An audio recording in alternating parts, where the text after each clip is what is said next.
Hi all, welcome back to my channel.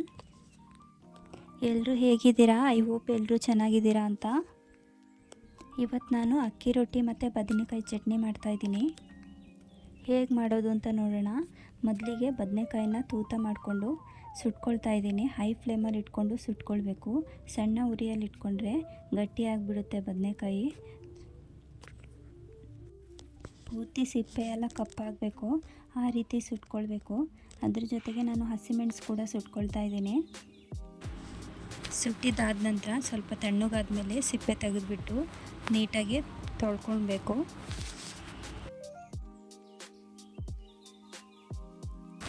Next chutney ಮಾಡೋಕ್ಕೆ ಏನೇನು ಬೇಕು ನೋಡೋಣ. ಒಂದು ದೊಡ್ಡ ಈರುಳ್ಳಿನ ಚಿಕ್ಕದಾಗಿ ಹೆಚ್ಚಿಟ್ಕೊಂಡಿದ್ದೀನಿ, ಮತ್ತು 4 ಹಸಿಮೆಣಸಿನ್ಕಾಯಿ, ಮತ್ತು ಸ್ವಲ್ಪ ಹುಣಸೆಹಣ್ಣು, ಸ್ವಲ್ಪ ಉಪ್ಪು, ರುಚಿಗೆ ತಕ್ಕಷ್ಟು ಉಪ್ಪು ಹಾಕಬೇಕು.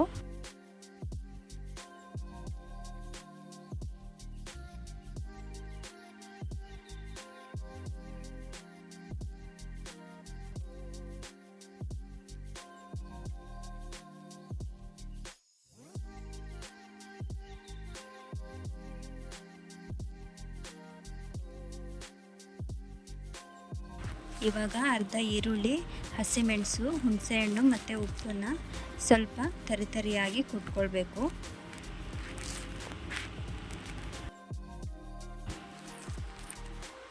ಅದಾದಮೇಲೆ ಉಳಿದಿರೋ ಅರ್ಧ ಈರುಳ್ಳಿ ಮತ್ತು ಕೊತ್ತಂಬರಿ ಸೊಪ್ಪನ್ನು ಅದಕ್ಕೆ ಸೇರಿಸ್ಕೊಳ್ತಾ ಇದ್ದೀನಿ.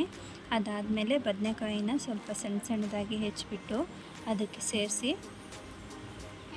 ಎಲ್ಲ ಮಿಕ್ಸ್ ಮಾಡಿಕೊಳ್ಬೇಕು.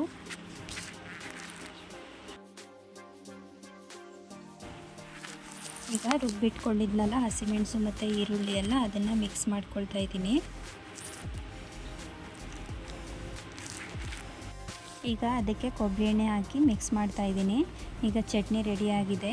ಸೊ ನೀವು ಮನೇಲಿ ಒಂದ್ಸಲ ಟ್ರೈ ಮಾಡಿ ನೋಡಿ, ಹೇಗೆ ಬಂತು ಅಂತ ಕಮೆಂಟ್ ಮಾಡಿ. ವಿಡಿಯೋ ಇಷ್ಟ ಆಗಿದ್ದರೆ ಲೈಕ್ ಮಾಡಿ, ಶೇರ್ ಮಾಡಿ. ಫಸ್ಟ್ ಟೈಮ್ ಚಾನಲ್ ನೋಡ್ತಾ ಇದ್ದರೆ ಸಬ್ಸ್ಕ್ರೈಬ್ ಮಾಡಿ. Thanks to watching.